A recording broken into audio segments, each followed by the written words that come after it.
Guys, you got to check out a podcast. I found it extremely interesting. It was the Charles in Charge podcast, and I think I'll link it in the description so that you can see this video.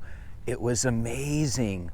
Imagine meeting the guy of your dreams or woman of your dreams, and imagine you're engaged, and right before you're about to walk down the aisle and get married, you admit to that person that you made a horrible mistake, you feel guilty about things, and you come to tell him that you basically cheated on him, not by having sex with somebody, but by kissing somebody.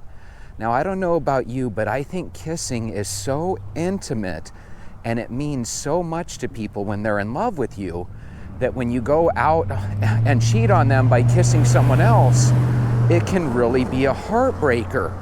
And apparently what happened was when she admitted that she kissed this guy, and by the way, she told him the very next day because her heart was filled with guilt and grief. And she said that he didn't get mad, he didn't get angry, he simply said, "It's over," and left. Then check this out, a couple weeks later, it says here, let me tell you exactly how it said. She said, 5 years ago, I was engaged to the kindest, most wonderful man I've ever known. We were engaged to be married, but I thought we'd spend the rest of our lives together. And then I made the dumbest mistake of my life. I kissed someone else. It was meaningless, and I regretted the moment it happened. The guilt was overwhelming and unbearable, and I told him the next day because I couldn't keep it from him. Which, by the way, is it a little too late after the fact? Of course, but is guilt a good thing? Yes. Guilt is that little thing that tells us there is a such thing as right and wrong. So if you meet somebody ever and they tell you they feel guilty about this, that, and the other, that's a hell of a lot better than somebody says, I have no regrets. The people that say they have no regrets, and I mean from a standpoint of guilt, if you have no regrets about bad decisions you've made that don't necessarily involve cheating, that's one thing. But a lot of people cheat at one point or another. It's nice to know that some people feel bad about it. It's scary to know that some people don't, right? She begged him for forgiveness and promised to do anything to fix it, but he just looked at her like something was shattered deep inside of him. He didn't holler or cry. He just said, "It's over." God, that is cold, huh? What a Chad, even though he got cheated on. Sometimes you got to ask yourself, if you got cheated on, is it worth beating up somebody over it? I don't think so. I think the way he handled it was the most incredible way you could. They went weeks without speaking, but then she some way, somehow got him to agree to meet up with her. She had hoped that when they got together that he would forgive her and give her another chance, right? That makes sense. And by the way, if you go weeks without seeing somebody and then your fiance finally agrees to meet you, I would think that it was going to be because they finally agreed to give you a second chance, but no. He told her this. God, this is so incredible. I hope someone comes into your life and makes you feel loved and safe just to betray you. I hope you spend every day wondering if the people you trust are just lying to you. I hope you never feel secure in love again. I hope even when things seem perfect, there's a part of you that can't shake the doubt. I hope every time you hear someone say, "I love you," it makes you wonder if they really mean it. And when everything else falls apart and when it breaks you, I hope you remember that this is what you gave me. Is that the most incredible story or what? She concluded by saying, his words live in my head constantly. I can't move on. Every relationship I've had has fallen apart. In other words, boo-hoo, I'm the victim now, right? But there is something to that. Sometimes we legitimately as human beings make mistakes, right? We're not perfect. But there is something that's horrible about cheating on somebody. A lot of times people will go and they'll get committed to a person and then cheat on them. Don't know why it happens, but it does. The reality is, I think this guy handled it the best way you could. He probably cried to himself for weeks, maybe even months. But he knew in his heart that if this woman is going to cross me when we're deepest in love, right? Because let's face it, you're deepest in love when you're getting engaged to somebody. She probably, and again, this is just my opinion, she probably was gonna be able to cheat on him regularly for the rest of his life. Now, if you're a one-time cheater and you've forgiven yourself and your spouse has forgiven you and you've never done it again, then hey, you're probably good to go. You're probably never gonna cheat again. But there's a lot of people that they never leave well enough alone. We were talking about this the other day.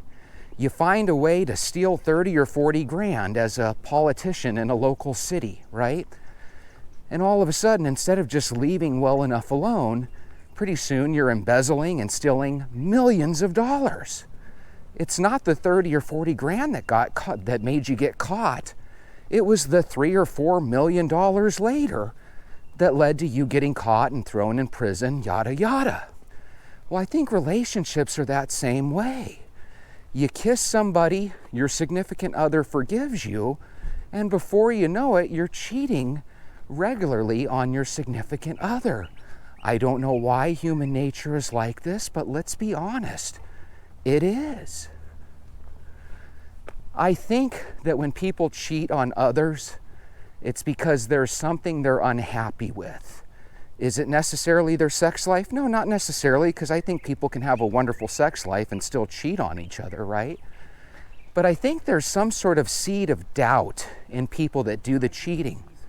I think they actually tell themselves, I don't know if this person is the perfect person for me, so I'm going to see if somebody else makes me feel better, more excited, more fulfilled, fill in the blank, right?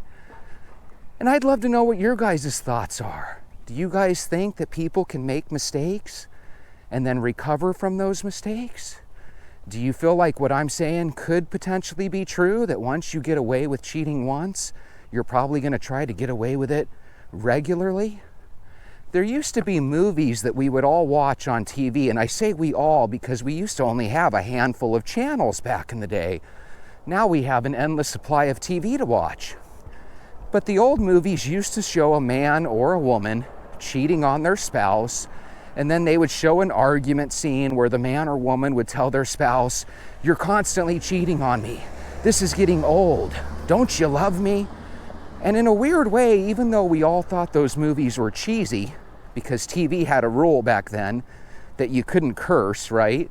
So they're having this all-out fight without cursing, which seems a little fake, right? But I think the arguments were true. I think women catch their husbands cheating on them regularly. I think men also catch their wives cheating on them regularly. When you're single like me, and let's say you're single, there's a piece of us as single people that says, why don't they just be single? If they don't want a committed relationship, why don't they just be single? Why don't they just tell people that they want to play the field and they want to date multiple people? But the reality is, sometimes you like somebody, they want to be your boyfriend or they want to be your girlfriend, and maybe there's a piece of you that does not want to reject them, so you agree to be their significant other. But then, like I said, these moments pop up. This person has a gorgeous smile. This person really does something for you. You always want to have your cake and eat it too. There's always these situations. I find them devastating because, again, it's not like this woman had sex with somebody. She had a kiss with somebody. She felt guilty about it. She told him the very next day. I'm sure there's a lot of men out there that would have forgiven her and said, thank goodness it was just a kiss. Thank goodness this woman has enough guilt in her blood to at least tell me the truth. But they would have still went on to get married. Let me tell you why this is problematic. If you forgive that person, they go on to marry you, You end up divorcing them later on because of their infidelities. They end up taking half of your net worth, and you end up having to pay spousal support to them forever. These are things where you look back and your lawyer would say, wait a minute, Bob. You're telling me Griselda cheated on you the day or two before your wedding, and you didn't think to call it off? And that's another part of cheating. Sometimes when you cheat on others, you're literally humiliating them. Now imagine you're the guy that's being cheated on. How humiliating is that? The other day we were watching some videos on TikTok together, and it was women talking about, cheating, and women talking about this, that, and the other, and how you never let your boyfriend grab your cell phone. There's these different videos. And it's like what you're really doing there is you're not really being a good spouse or good partner, because some of your mutual friends are probably going to watch your TikTok channel and they're going to see all these tips you're giving people about how even when you cheat, you never admit to it. You remember those videos we were watching? That's why I think things like TikTok and YouTube and the internet and the way we can communicate with people all around the world at the push of a button, it's not all that it's wrapped up to be. Sometimes I wonder, would cheating actually be a little bit more challenging if we didn't have the internet and all this swipe left and swipe right stuff? Anyway, I found this story amazing. They were basically trying to say that because he told her those powerful words, it kind of left her with a curse. She no longer knows when somebody loves her. She knows that if she's capable of cheating on people, heck, they're capable of cheating on her. Is her own guilt and self-doubt and potential curse, do you think that is retribution enough? And do people that cheat possibly live their future constantly wondering who's cheating on them? I find it fascinating, don't you guys? Let's go over some of these comments because I thought these were pretty good as well. Love Big 41 says, engaged to the kindest loving man she ever knew, and she still cheated. She would have cheated in the relationship. That's what makes it so tough. Imagine loving a woman so much that you want to marry her and you want to spend the rest of your life with her. You want her to be your princess or your queen, however you want to look at it. She's your everything. And then right before you're supposed to tie the knot and make it official, she tells you she kissed somebody. Now a bunch of self-doubt creeps into your soul and you have to ask yourself, is that all she did? Was this one of many times, And all of a sudden, you're no longer marrying your princess or your queen to be. You're marrying some scoundrel woman that cheated on you. And by the way, let's be honest. Who would you rather have? A queen, a princess, or a scoundrel that cheats on you? They're not the same person, right? Here's a question I have for you. Are these horrible things that we go through, are they lessons that we're supposed to learn? Are they tough times that we're supposed to go through so that we can help others in the future that are experiencing these same tough times and pains? Or is it just a blessing in disguise that this guy saved himself from having to divorce this woman in the future? Sometimes I look at my life, because I've had these situations pop up in my very life, and so have many of you. Sometimes on a bad day, I'm sure you do the same thing I do, you say, woe is me, why is God against me, right? Like everything that bad people do gets thrown on God, right? That's why God is so powerful. He has to deal with all the bullshit we throw his way, right? Why would God put me in this situation where he lets people do these horrible things to me? But it's actually a blessing. This thing could have stayed under covers and never been found out until 3 or 4 years later when she's pregnant with another man's baby. I mean, there are horrible things that happen. I'd be willing to bet that if everybody found out their genealogy tomorrow, we would probably find out that 1 out of every 10 people aren't even related to their father. Let's be honest, that's what would probably happen. And even though women give birth to children, this doesn't exclude men from the relationship or from the situation. Men do this just as much as women. I think in the past we assumed that men did this 9 times out of 10. I think as I get older, I start to realize that it's a little bit closer to 50-50. And if we were to be really honest, I think cheating might be something that's actually done a little bit more nowadays on the woman's side of things. I would even take it a step further. When I was younger, were you like this? When I was younger, I thought women were a little bit more innocent than men, not just from dating relationships, but even from things like unaliving people. It used to be if there was a unaliving on the news, it was some guy unaliving another man. Or maybe he was unaliving his spouse, right? Nowadays, I hear a lot about women that are taking other people's lives.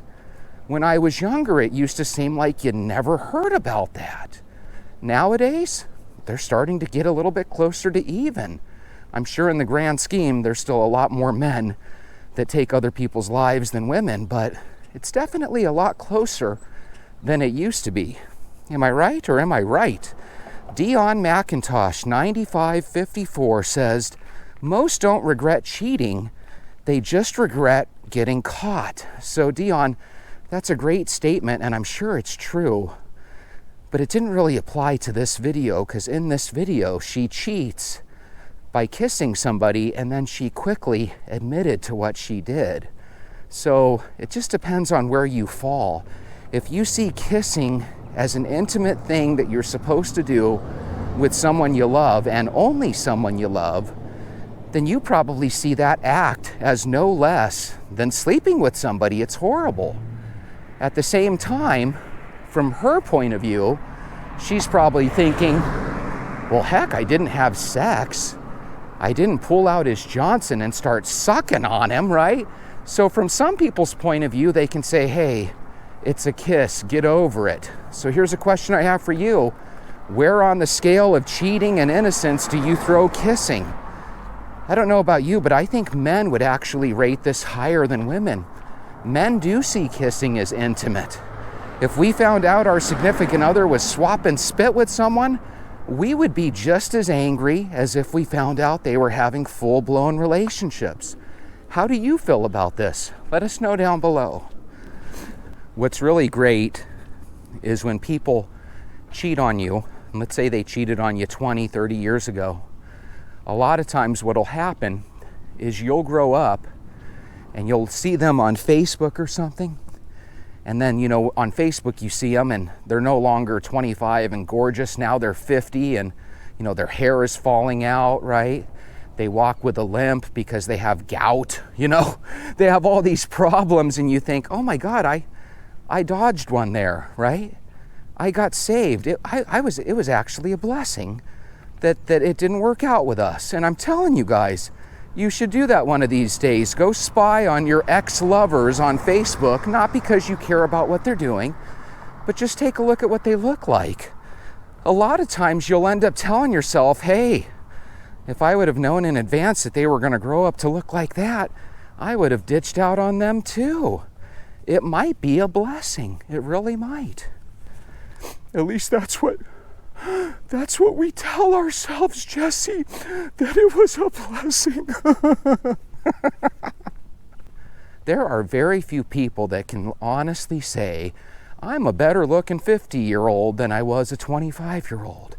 We all age, which means we're all degrading.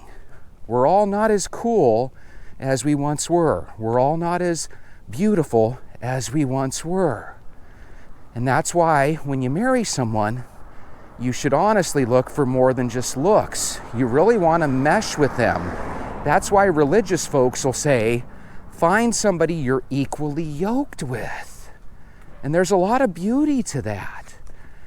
I know that we don't like the idea of parents arranging our marriages, but they say that arranged marriages actually tend to last longer than the ways we marry, because we marry looking for superficial things, hoping that we can change our partners. You can't even change yourself half the time. That's why I always tell everybody, work on the man and woman in the mirror. That's the real arch rival. That's the real nemesis. It's that jerk in the mirror that we're always looking at. Charlie McIntyre says she did more than just kiss. I guarantee it. Right there, Charlie, is the reason why. It's probably a good move that he split up from her. Let's say you're wrong, and let's say she never was going to ever kiss or do anything with anyone else again. She learned her lesson. The reality is, to the guy that she cheated on, he's never going to see it that way.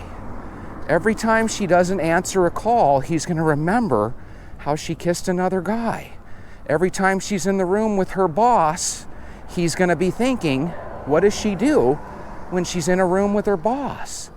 So once you kind of do something bad to your partner, good luck. Good luck. Your partner's going to think you're cheating even when you're innocent.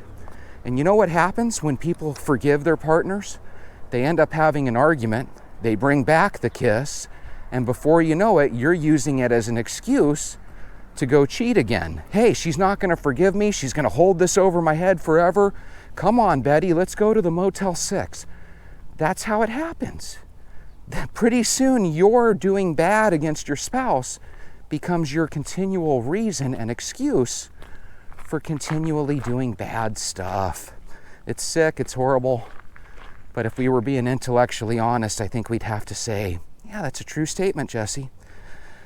Lanier Hall says kissing is very intimate. That's why a lot of professionals don't do it. Now, Lanier, I don't know how you know what professionals do or don't do, but I think he actually got this from a famous movie. Do you guys remember that Julia Roberts movie? I believe it was called Pretty Woman. And Pretty Woman was a situation where Richard Gere really liked her, but apparently he wanted to kiss her, and for whatever reason, she would not kiss him. Why? Because kissing is more intimate, some would say, even than full-blown sex. What are your thoughts? Do you agree? Do you think there's something really magical and special about a kiss? And if your partner never cheated on you, but he did kind of kiss somebody else, or if she kissed somebody else, do you consider that full-blown cheating? I think there is no wrong answer. Just let us know if you can down below. Kojo Phillips. Good old Kojo Phillips says, if being a good man isn't enough, I may as well marry video games and my bank account. And see, that's where, ladies, I think in the future, I think in the present, I think there's a lot of guys out there that would make excellent husbands, excellent fiancés and boyfriends, but they just don't trust women anymore.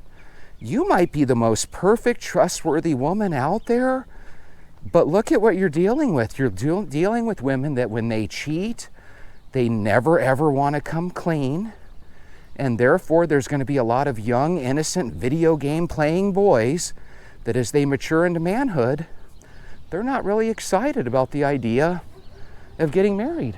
And who can blame them? Women think the opposite. What do you mean, Jesse? Women like the idea of swiping until they find that perfect looking guy. That Chad or Tyrone that's 6'2", 215, has six-pack abs, makes six figures. Guys, that guy is not just the man of your dreams. He's the man of every woman's dreams. And that's why there's guys out there that'll tell you women are all sharing the same Chad and Tyrones. Meanwhile, the Mikes, the Daves, and the Joes that aren't really out there dating anymore are clean as a whistle, have a good career, really care about other people, but because they're quote-unquote boring, a lot of women don't want anything to do with the average Joe. I think what happens is there's some guys out there that'll sleep with anybody, and so what they end up doing is they sleep with a couple average girls that are quote-unquote beneath them, right? And then I think those average girls end up thinking that they're always going to get that top line Chad or Tyrone. Why is that a big deal? Well, because that Betty or that Jolynn or whatever you want to call her, she was supposed to be with Mike or Joe. It was supposed to be an average guy and an average girl having a wonderful family and aging together. I just know one thing. I'm glad that there's some of us out there that actually do experience guilt. Guilt is a good thing. Guilt keeps you from making continuous bad decisions. And if you ever meet somebody, and I don't even care if they're just a friend, if you meet somebody that says they have no regrets, ask them flat out, are you capable of feeling guilt? And if they tell you, no, I'm not, don't be their friend. They're the type of person that has just said in the future, if they ever screw you, they're not going to look back and they're not going to care too much about the fact that you don't feel good about it. Now, with that being said, if you're a Christian, you still got to learn to forgive people. I don't even know what I'm saying half the time. Either way, I'm glad that you guys came on another walk with me. Sometimes it's fun to talk about other people's misfortunes. But the reason you want to hear about other people's misfortunes is so you can start to develop empathy. Put yourself in their position. Nobody would want this to happen to them. But again, could be a blessing in disguise. I'll see you tomorrow.